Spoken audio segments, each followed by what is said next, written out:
of carboxylic acid with phenol with you can say alcohol, ये आपको question आ ही सकता है, यहाँ पे बड़ा क्वेश्चन आ सकता है। तब आपको क्या दिखाना होगा, सबसे पहले एक्वस सॉल्यूशन में उसकी कंडीशन क्या होगी ये दिखाना है।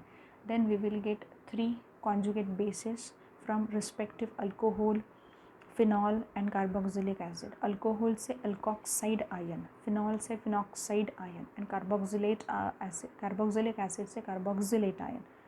Then stabilization on the basis of pK value mention करो।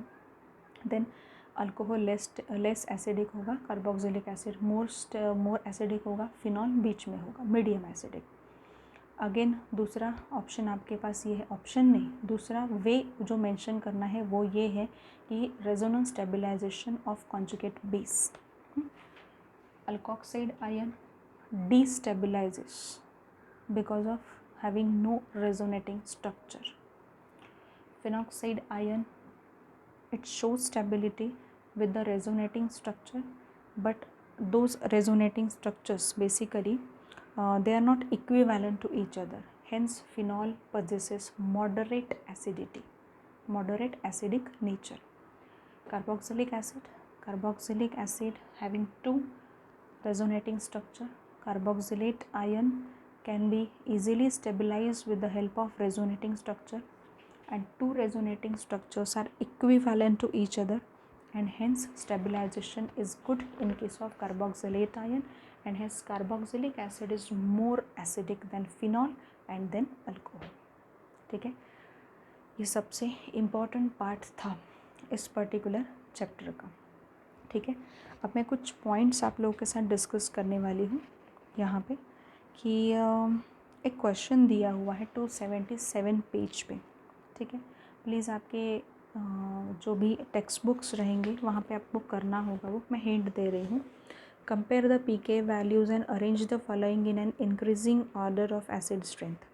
पीके वैल्यूज़ हर एक की पता होती है, ऐसा कुछ नहीं है, बट उनका बोलना है कि पीके वैल्यू ज़्यादा होगी कम होगी इतना ही आपको वहाँ पे देना है, नॉट अ पर्टिकुलर नंबर। ठीक है, अब Cl3C COOH Cl CH2 COOH, यहाँ पे देखो, यहाँ पे ट्राईक्लोरो एसिटिक एसिड दिया हुआ है, ट्राईक्लोरो एसिटिक एसिड क्लोराल कहा जाता है। यहाँ पे क्लोराल नहीं है, सॉरी बाद में बताऊँगी वो क्लोराल है या नहीं। ये मोनोक्लोरो एसिटिक एसिड है, यहाँ पे एसिटिक एसिड है, और यहाँ पे डाईक्लोरो एसिटिक एसिड है। अब हमने क्या देखा था कि इलेक्ट्रोनेगेटिविटी हैलोजन एटम की जितनी ज़्यादा है उतना क्या होता है वहाँ पे जो भी स्टेबिलाइजेशन है कॉन्जुगेट बेस का वो ज़्यादा होता है और वो एसिडिक नेचर ज़्यादा दिखाता है। तो थोड़ा सा आपको देखना होगा कि कैसे एसिडिक नेचर बढ़ेगा घटेगा या वहाँ पे सेम रहेगा, ये मुझे आपको बताना होगा। ठीक है, so in this way we have completed our this particular lecture।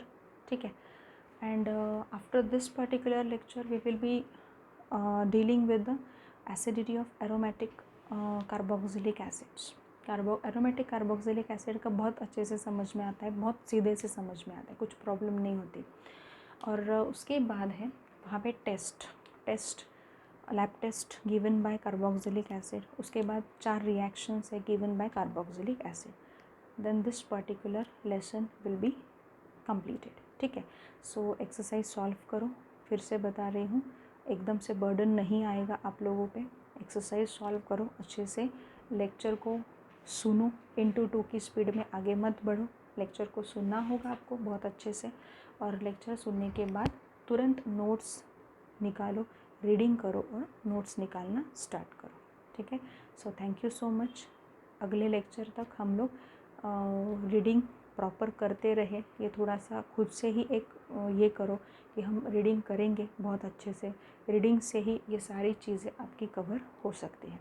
मैंने बहुत बार ये चीज़ें आपको एक्सप्लेन की है CET पॉइंट ऑफ व्यू से, और you can say board point of view से भी अगर आप देखो तो ये आज का लेक्चर बहुत ज़्यादा इम्पॉर्टेंट होगा। एक्सप्लेनेशन है इसलिए आप ध्यान नहीं देते हो, फिर वहाँ पे इतनी सारी गलतियाँ हो जाती है कि एक एक मार्क कहाँ लूज़ होता है ये हमें पता भी नहीं चलता। सो ये नहीं होना चाहिए, ठीक है।